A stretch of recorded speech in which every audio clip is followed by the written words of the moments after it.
Hiya, it is Health Awareness Week this week, middle of May 2019, so I'm going to dedicate my next podcast to about a story that I'm going to share about a friend who we lost at work when I first started my career in 2007. And my friend who passed away left 3 daughters and a wife and a host of family behind him. He was only 49, and it was due to multiple work stress that gave him tipping over the edge, that gave him a heart attack at work. And it's something I'll never forget, because it's a lesson learned for me that I need to split between work and home very clearly and not allow mental health to affect neither the both. So I hope you enjoyed the next episode of this podcast. It's a very personal story that I'm sharing, and enjoy Father of 3 Jobs next episode. Bye bye. Hello again. Welcome back to Father with 3 Jobs podcast, and your host, this is Alex Co. And today I would like to do something different. I'm going to speak about how to stop stress at the door. Many of us go to work, spend 9, 10, 11, 12 hours at work. And really, the last thing that you want to come back is to bring your workload stress home. The worst case is bring it to your wife, husband, and your kids, or even your pets at home, or your families and friends.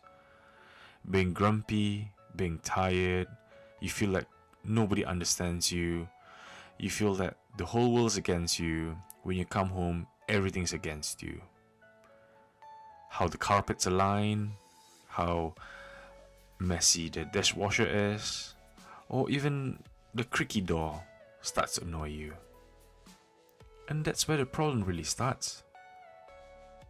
That's a clear indication that you've been bringing your stress home. Your work stress. Do we really want to bring our stress home? Do we really want to jeopardize things in the household? Don't worry, I was there. I've seen it all. I've seen it with my parents when I was young. I've seen it with myself. And also, I've got a personal story to share later on. But before we go there, I think work stress is becoming a worldwide problem everywhere. India, China, Australia, America. Work stress problem really leads to mental health problems eventually. And with a combination of financial health, personal health, relationship health, everything just tumbles down. It just gets worse and worse. And if we can control our work stress, if we can actually mitigate and stop it right at the door before we walk into the house, that's one problem solved. Sounds really easy, is it? It's easy to say, but is it really easy to do? So, let me share you a story that I've encountered, a personal friend who's been taken away from work stress. Because of work stress, he's been taken away. When I say taken away, he's left us. He passed away. And what's he's left behind is his family. 3 girls, a wife, mom and dad, and many friends like us. So I'm not gonna name him just to give respect to his family. I will call him George. That's not his real name, by the way. So I knew George back in 2007 when I first started my career as a graduate in a renowned oil and gas company. And we were sharing a room of 8 to 9 people. It was an open office plan, and George was the first person that came up to me and spoke to me, stuck out his hand, said hello, introduced himself, helped me introduce to everyone. It was obvious he was a people person. He was the core in the team. He was one of the nicest guy who always give time for you regardless how busy he is. And over a period of couple of weeks, I noticed that he's the first fella in the door and also the last fella out the door at work. And what makes it worse is not make it worse, but what makes it more amazing is that he lives about 250 miles away from the workplace, so he travels in on a Monday morning and leaves on the Friday night. He stays on his own. On a weekend, he'll go and see his family. He loves his job. He loves his job, and everybody loves him.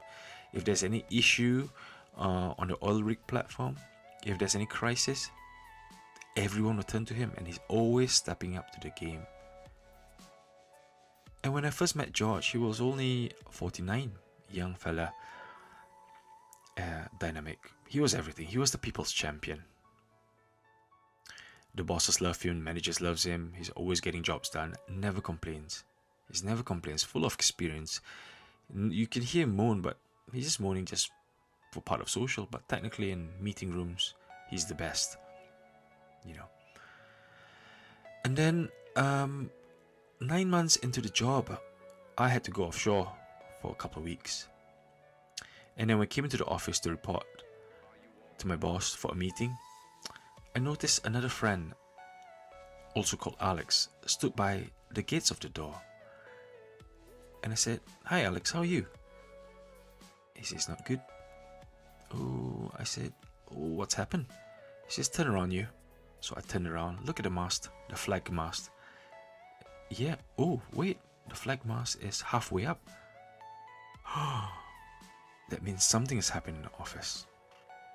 So I said, "Alex, what's happened?" And then I could see tears rolling down Alex's eyes. He says, "George passed away yesterday." It was a Wednesday afternoon. I was shocked. I didn't know what to say. I had goosebumps. I wasn't crying then. I was shocked. I said, "Are you pulling my leg, Alex?" I had to reaffirm and ask. And then he says, it's no joking matter. Yet he passed away. And he says, "George passed away in the gym last night. He was trying to get in shape.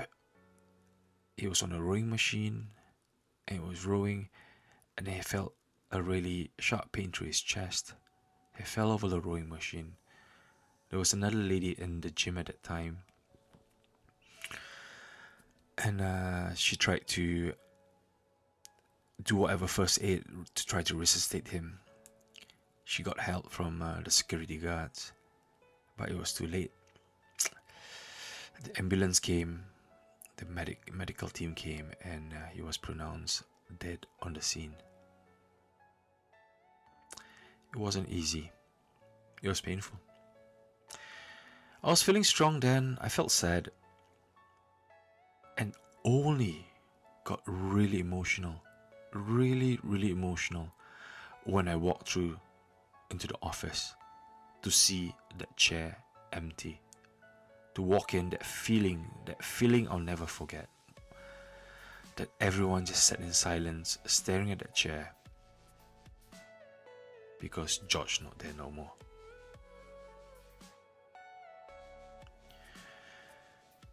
And that day I remember, I'll tell myself I was in tears. I was in tears. I couldn't hold my tears. I was crying like a little baby. I thought I was strong, but knowing that a fellow friend that I've knew for 9 months passed away really hit me hard. About 2 weeks later, after George was buried, his wife and 3 daughters actually came to visit the office. It was hard. A few guys actually took days off. I couldn't face it. I couldn't walk into the room. I was there, prepared a little speech to say hello to them, but I couldn't. I left the room as well. I was in tears again 2 weeks later. And then it just hit me hard, saying that, I did not want my family to walk into the room if it ever happened to me. And I never really mentioned George died of a heart attack. He never drank. He drinks. He never smokes. He's a healthy fella, He's not overweight. He's in the right BMI index. Energetic. Always walk. Go out for steps. Walk whenever he can. It's just when it was diagnosed that he got heart attack, it's just out of the blue. Maybe work stress. maybe, not enough sleep, and then coping with DIY in the house. Loads of stuff, all this comes in together. He was just at the wrong place at the wrong time. And then George passed away. Family had to come and view the room for one last visit. And funny enough, 3 months after that, the company left the seat empty for 3 months. And 3 months later, somebody else came and replaced George. We were apprehensive then. We were angry, saying nobody could ever replace George, nobody. The fella came in, another nice guy, And then we got to know the new guy. The new guy replaced George. And then after about 6 months to a year, business goes on. We continue our job, and George got replaced. The new fella, he works differently, but he still did the job. He was still the man. And George was eventually replaced. So it just explains, why do you want to bring stress home? Why do you want to bring work stress home? Just leave it at the door before you walk in. It is not worth it. Trust me. No matter how big the company, how much you love the company, when you leave that door of your office, your factory, the platform, wherever, just leave it at that door.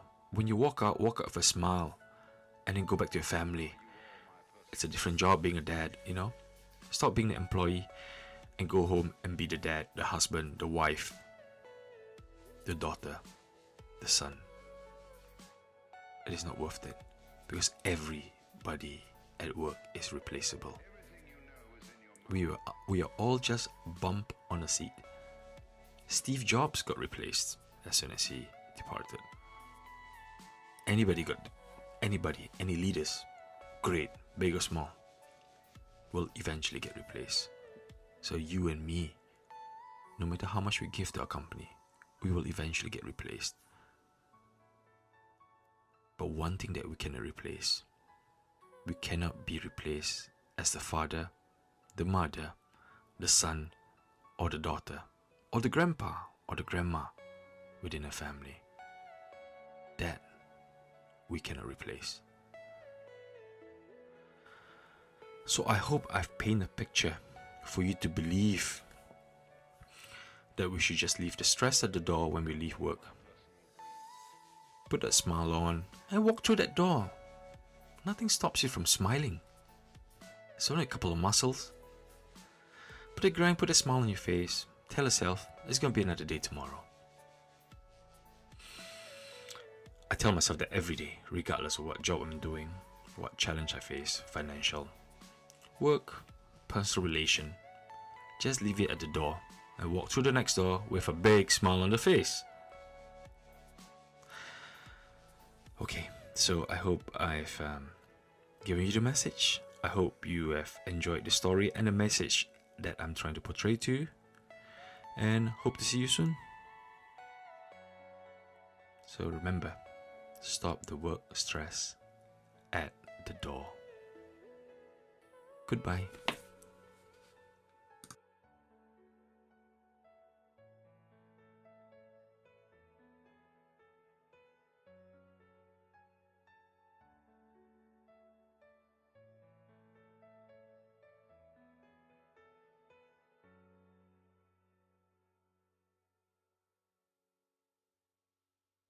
Subscribe on iTunes and Apple Podcasts. Check it out on YouTube. Share with your social networks as well. Connect on Facebook, Mumuku UK. It's on Stitcher, Spotify as well. You can also find it at the website mumuku.com. Search Father 3 Jobs Podcast. That's the Father with 3 Jobs a Day podcast. Go listen, download, and subscribe today.